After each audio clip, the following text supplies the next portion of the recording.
Welcome back to the class, students. In the last class, we started discussing about this cascaded control method. So again, I will start again.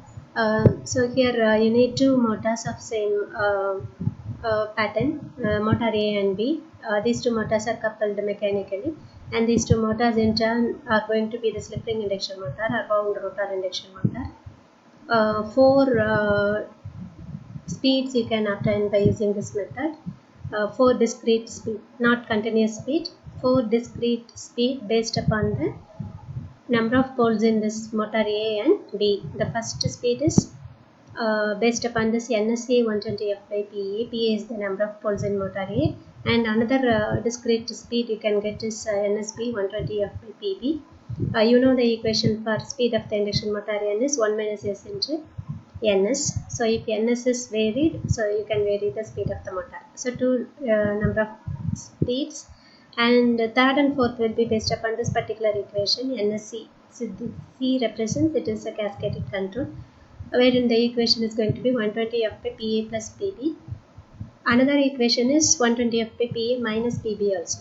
So these poles can be added or it can be subtracted based upon the connection. Okay.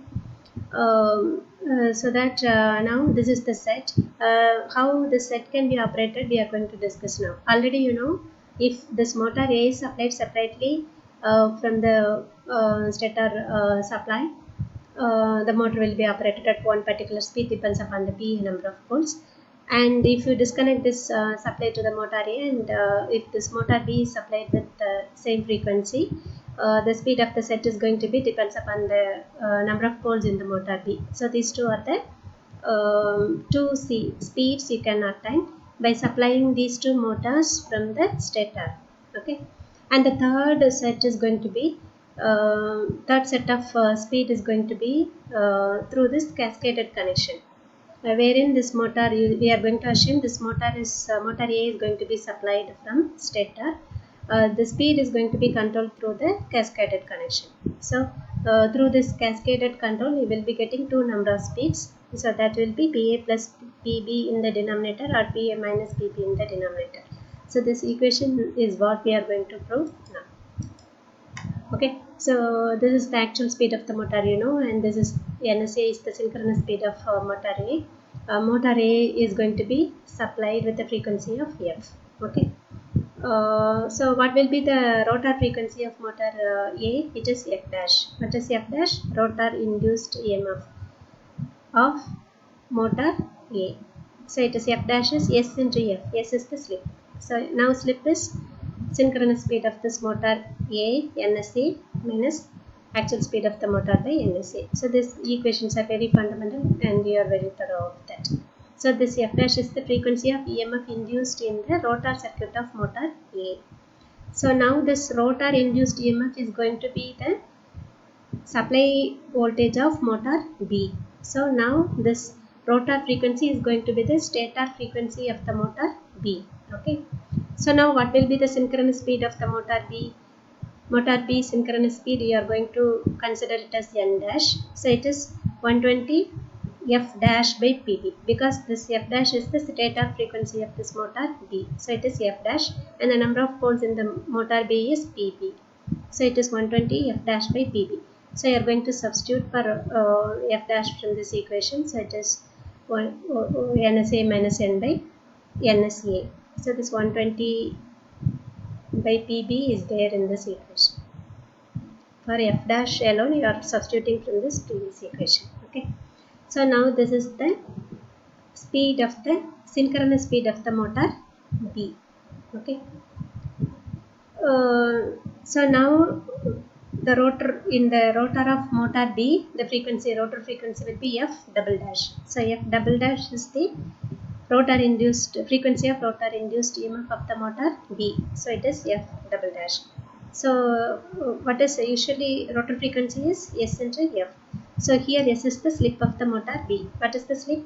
The synchronous speed. What is synchronous speed? N dash. So N dash minus N by N dash. So this is the slip of motor B. So S into F. F is the supply frequency. So what is the point you have to understand here is, what is F dash here? It is S into F. What is the value of S will be, it will be usually from 3 to 5 percentage. The slip will be 3 to 5 percentage. So what you consider for a 50 hertz supply, what will be, you just assume 5 percentage of the slip. So what will be the rotor frequency of the motor A? It is 5 percentage of 50 hertz. So it is very less value. Now this is the stator frequency of motor B. So what will be the rotor frequency of motor B? Again the 5 percentage of this 5 percentage of 50 hertz. So 5 into 5 into 50 hertz. So it is 25 percentage of 50 hertz only. So very less value of rotor frequency is going to be there in the motor B.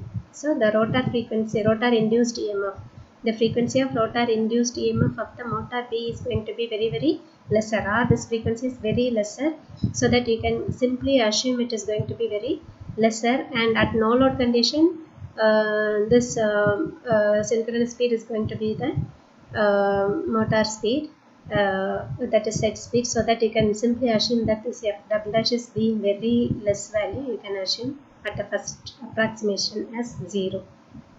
So based on that, so you can assume this f double dash is equal to 0. What is f double dash? It is n dash minus n by n dash into f. So that is going to be 0. Okay, f double dash is s into f. What is s in this particular case? N dash minus n by n dash. So what is happening now? So if you take this is equal to 0, you can simply consider n dash minus n is equal to 0, or you can simply say n dash is equal to n. So what is n dash? So we are substituting from this equation, previous equations. N dash is 120f. Okay, so you are substituting from the previous equation. Okay, n dash is, so this equation, so 120 NSA minus n by PB into NSA into f. So this is what we are going to substitute. Okay, so 120 NSA minus n by NSA, so 120 f by PB. So this is what we are substituting. So n dash is equal to this particular value. So we are taking this 120 f by PB as a common value. So it will be NSA by divided by NSA minus n. So it will be 1 minus n by NSA. So this n dash is equal to n. So this 120 f by PB 1 minus n by NSA will be equal to n. So by reducing this equation, what you can obtain is, so you can reduce the equation and separate out and substituting the values of this NSA as 120 f by PA, NSB as 120 f by PB. So NSA alone you need to substitute here because it is NSA only, so it is 120 f by PA. So on substituting that and reducing this equation, you can obtain this n is equal to 120 f by PA plus PB. Okay, so this is how you can also prove that it is PA minus PB depends upon the flex pattern, that is connection and flex pattern of the motor. So this is the concatenated speed of the set, or cascaded control speed now is 120 f by PA plus PB. So this method is cascaded control method. So you can finally conclude that by using this cascaded control method, you can able to obtain 4 number of speeds, 4 discrete speed you can obtain: NSA, NSB, or NSC is 120 f by either PA plus PB or PA minus PB. So these 4 set of speed you can obtain by using this cascaded control. Again, so this method is simply little costly because you need 2 number of motors to control the speed of this particular motor or control the speed of this load. Okay, so one set or 2 number of similar motors is essential to apply this particular speed control method. And another thing, the both the motors has to be rotor controlled, slip ring motor. Okay, so this is the only limitation, or otherwise you can obtain 4 number of speeds. So this is also considered as one of the speed control method of induction motor applied through the rotor circuit of induction motor.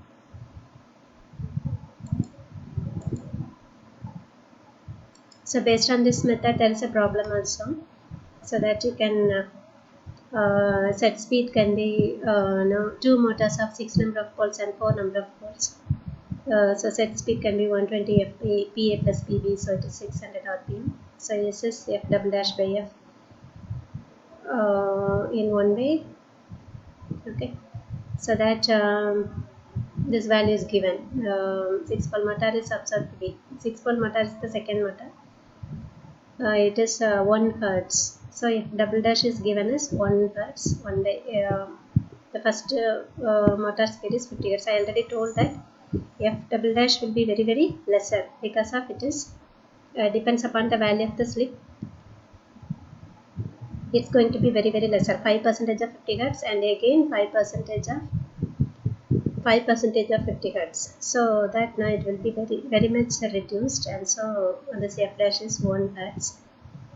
That's why we have assumed in the previous derivation that F double dash is equal to 0.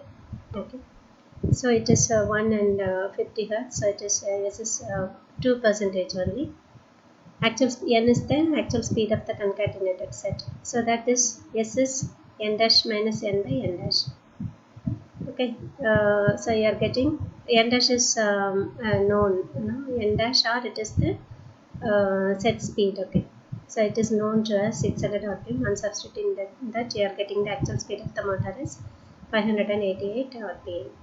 So what is NSA? It is 120 F by PA. So it is given. So SA is NSA minus N by NS. So N we have just calculated. So you are getting the SA value of the first motor. So it is 60.8%. What is F dash? It is SA into F. So you know. So you are getting this rotor frequency. So rotor frequency is 30.4 Hertz. N dash is the synchronous speed of the 6 pole motor with the frequency F dash. So this is the stator frequency of the motor P. So its synchronous speed is 120 F dash, this particular frequency, by the number of poles in the second motor is 6. So it is 608 RPM. So SB is synchronous speed minus actual speed of the motor. Already it is the set speed. Okay, it's not going to be vary. So we are substituting and calculating the SB value. It is going to be 3.3%.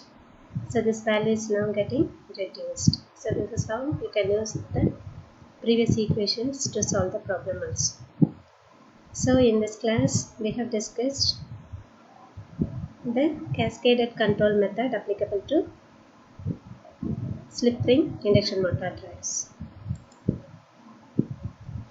So in the first class we have discussed about the speed control methods. We have discussed about these methods by changing the applied voltage, by changing the frequency, by changing the stator poles, by changing the rotor resistance, by operating two motors in the cascaded control. So up to this methods we have completed. So next method we are going to discuss is about the V/F control of induction motor. Okay. So why do we go for this V/F control method? So actually this method is also called as V/F ratio constant.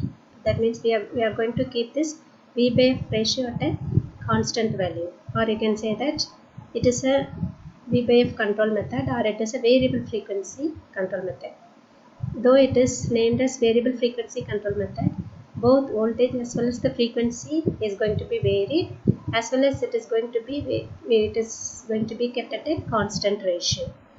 That means suppose if you vary the voltage by 10%, the frequency will also be varied by 10%, so that this particular ratio will be kept constant. Okay. So that method is called as variable frequency control method.